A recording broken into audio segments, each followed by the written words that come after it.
The Espro Bloom claims to be an innovative and fast way of making coffee at home, and that it is, but does it stack up against some of the other big names in pour-over drippers? Well, let's take a look. In this video, I'm gonna show you what makes the Espro Bloom so unique, and I'm gonna help you brew a coffee with it as well. But first, I would love to know in the comments, have you tried this, you an owner, or do you hate it? I would love to know either way. In the comments, let me know. The first thing I'll say about pour-over drippers in general is, for the most part, you can split them into one of two categories, and that is conical drippers and flat bottom drippers. Conical drippers have a cone, and the cone filter generally comes down to a single point, and there are many drippers like this. The Chemex is one, the Hario V60 is one, and there are many others. And there are flat bottom drippers like the Kalita Wave, and these are differentiated by a flat bottom, and the Espro is one of these as well. So the best comparison to other drippers when you're considering the Espro Bloom is to drippers like the Kalita Wave, the Fellow Stag X, the Oria V3, or even the Origami, which can either be used as a flat bottom, quasi-flat bottom, or conical dripper. So what makes the Espro Bloom different from some of the other flat bottom drippers on the market? Because it is very different. The first thing that you'll probably hear about it is this 1500 hole patented design of the bottom. In fact, the bottom looks more like a screen or a mesh than a hole or series of holes. It will create a very fast brew, which is a style that we're seeing more and more with drippers like the Fellow Stag X. Will also brew very quickly, high flow, and the Oria V3 would be in that category as well. Now, a very unique feature of the Espro Bloom is that you can actually use it without any filter at all. And that's something that I don't believe any other pour-over dripper can do. And what you do is you just leverage these very tiny holes to block the grounds from coming through. You grind your coffee a little bit coarser, you put it in, and you can brew as per normal. Very cool. One other thing that I love about this pour-over dripper is it's durable. Like, you can drop this thing and it's never gonna break. It's definitely obviously metal and dishwasher safe. You can pop it in your dishwasher. Even the silicone protection sleeve comes very easily off if you need to clean it or whatever. And it just is really nice when you have a very busy family or busy house to, finish your pour over, it brews quickly, not think too much about it, and be okay with tossing it in the dishwasher. That definitely makes a big difference, especially if you're very busy. Something else that I love about the Espro Bloom is it is so forgiving as a brewer. And for that reason, I recommend it to a lot of people who are just getting started. You can beat it up, you don't need to take really good care of it, and it's very forgiving in how it brews, and it will just brew good coffee for you. If people tend to have one complaint though with the Espro Bloom, it is with these. The filters for the Espro Bloom are both expensive and proprietary, so that throws a lot of people off. But more than that, they're kind of a pain in the butt to separate. And what generally tends to happen when people are separating these filters is they really mangle them up, and I can see why, because they are kind of hard to separate and get apart. You can see they're very tightly packed, and they are just kind of tricky. The best way I found is to kind of stretch this out with your thumb. And then once it's a little bit looser, work your thumb down the edge until you separate one layer, and then just work your way around, and the filter will come out. Now, odds are you'll kind of kink probably some of the ridges here, so you can just work those out with your fingers, and then you'll have a single filter pulled out. Espro puts this silicone sleeve on, and that's to give you something to touch that stays cool so that you don't burn your hand on the metal after you've done some hot coffee. One thing I like about it is it also keeps that filter in place as well.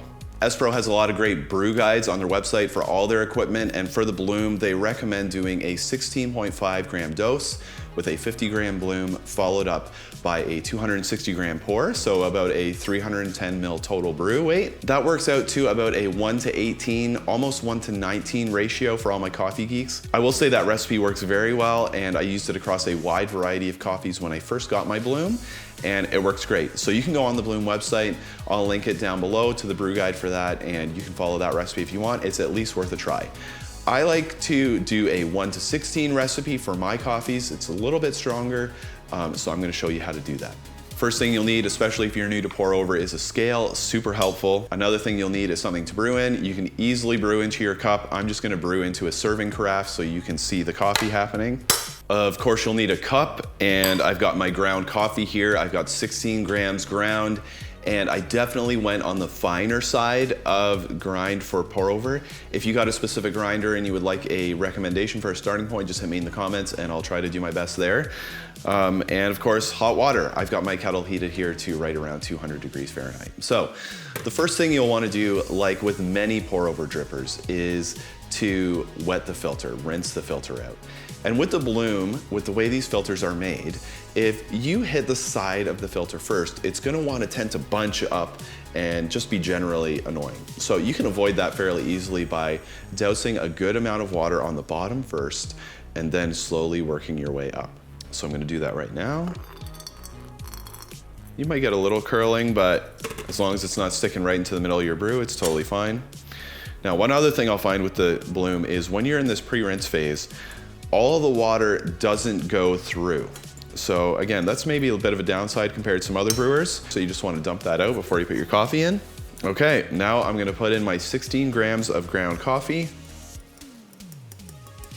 So for my recipe, I'm going to keep this very simple. I'm going to do a 50-gram Bloom for 30 seconds, and then I'm going to follow that up with a pour up to a total water weight of 250 mils. So I'm going to start my timer. I'm gonna do a 50-gram Bloom phase. I'll give that a little swirl and I'll let it sit for 30 seconds. Then what I'll do is I'll do a slow pour up to a total water weight of 250 mils.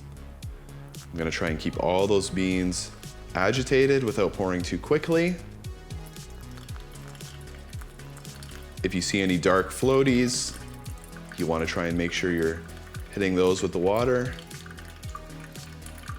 All right, so I finished pouring there around the 1 minute and 15 second mark, and the total brew time on the Bloom should take around the 2-minute mark. If you're short and your coffee comes up sour, just grind a little bit finer. And if it's taking way longer than that, then grind a little coarser. But 2 minutes, 2.5 minutes, that's fairly par for the course for the Bloom. Okay, so this is great. My Bloom timed out actually a little bit short. So it timed out around 1 minute and 50 seconds. So my brew is liable to be a little bit under extracted, but I did say that the Bloom is very forgiving. So I think we should give it a taste and see how it does. I'm gonna give myself a little swirl here, mix everything up. That is a very well-balanced cup of coffee. Nice and sweet. Not too bitter, not too sour, solid. That's a good cup of coffee, and that's one of the things I love about the Bloom is even if you don't get your brew perfect, it still is likely going to spit out a good cup of coffee. In fact, whenever I'm making pour over and my wife Sarah says she would like one, she always asks me if I would make it in the Bloom for her. All right, so back to my original question, does this stack up against some of the other big brewers out there? One of the things I love about the Bloom in comparison to some of those other drippers is how easy it is to handle. Sarah never complains when I leave this in the drying rack and it gets kicked around, for a day or whatever. You can toss it in the dishwasher, you don't gotta worry about it. Even though you can do that with some of the other brewers, they have a little bit more of a vibe that kind of says you need to take care of it. Whereas this is very family friendly. You can toss it in your luggage. You don't got to worry about putting it in a case or scratching it. It's great. The place where a lot of people will say this brewer fails in comparison to some of those others is definitely in those filters. Like I showed you, it needs that special technique to even get the filter papers apart without totally mangling them. And they are proprietary. They're a little bit more expensive, especially in comparison to how available Kalita Wave filters are by comparison. The fellow Stag X also has proprietary filters, and also something I don't love about that brewer. But that's probably the biggest downside is the availability, cost, and how the filters are to handle.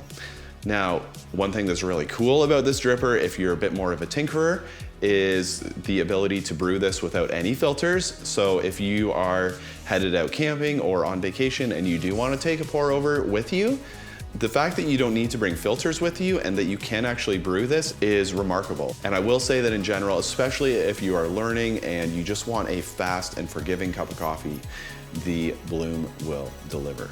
So I would love to know what you think about the Bloom. Put your thoughts in the comments. I'll put my recipe down there, link to the Espro brew guide and a couple other things as well. Happy brewing.